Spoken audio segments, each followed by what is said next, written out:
قبر یا تو جنت کے باغوں میں سے ایک باغ ہے یا جہنم کے گڑھوں میں سے ایک گڑھا۔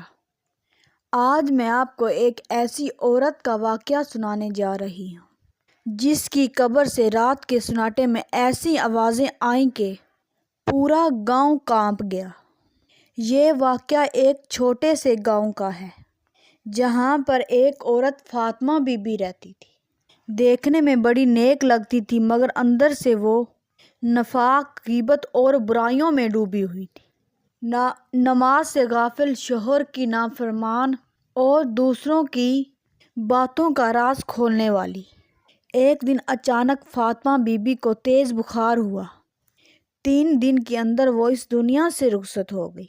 سب نے یہی سمجھا کہ بیچاری نیک عورت تھی، لیکن اصل حقیقت تو دفن ہونے کے بعد ہی سمجھ میں آئی۔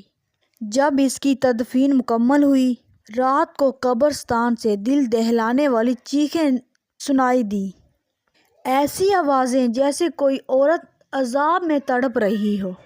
قریب کے لوگ دوڑتے ہوئے قبرستان پہنچے۔ قبر کے قریب سے دھوئیں اور آگ جیسی روشنی نکل رہی تھی۔ ایک بزرگ نے کان لگا کر سنا۔ اندر سے فاطمہ بی بی کی آواز آ رہی تھی، یا اللہ، مجھے واپس دنیا میں بھیج دے، میں توبہ کرنے چاہتی ہوں، مجھے معاف کر دے۔ سب لوگ خوف زدہ ہو گئے۔ صبح جب مولوی صاحب کو بتایا گیا تو وہ روتے ہوئے بولے، یہ اس عورت کے اعمال کا بدلہ ہے جو دنیا میں نیک عورت بن کر دوسروں کو دھوکہ دیتی تھی۔ اللہ کے نبی صلی اللہ علیہ وسلم نے فرمایا، قبر کا پہلا سوال نماز کے بارے میں ہوگا۔ اگر نماز ٹھیک ہوئی تو سب ٹھیک ہوگا اور اگر نماز خراب ہوئی تو سب برباد ہوگا۔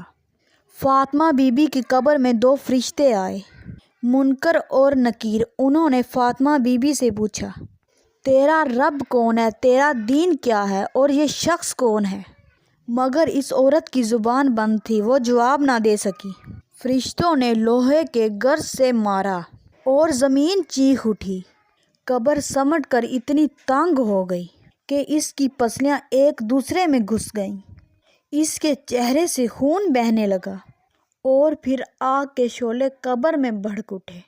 صبح کے وقت جب قبر کے پاس جانے والے لوگ قبر کے پاس پہنچے تو وہاں سے جلنے کی بو آ رہی تھی۔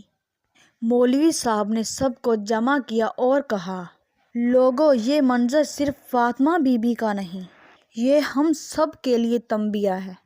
جو نماز نہیں پڑھتا اور جو دوسروں کی برائیاں کرتا ہے، جو زبان سے زہر اگلتا ہے، اس کی قبر ہی ایسے بنے گی۔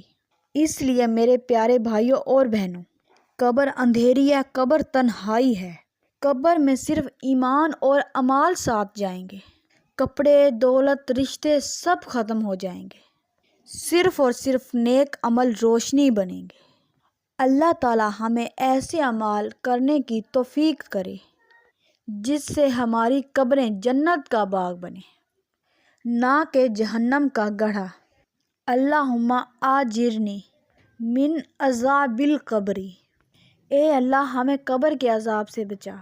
ناظرین، اگر آپ کو یہ واقعہ پسند آیا ہو تو ویڈیو کو لائک کریں، شیئر کریں اور ہمارے چینل کو سبسکرائب کریں۔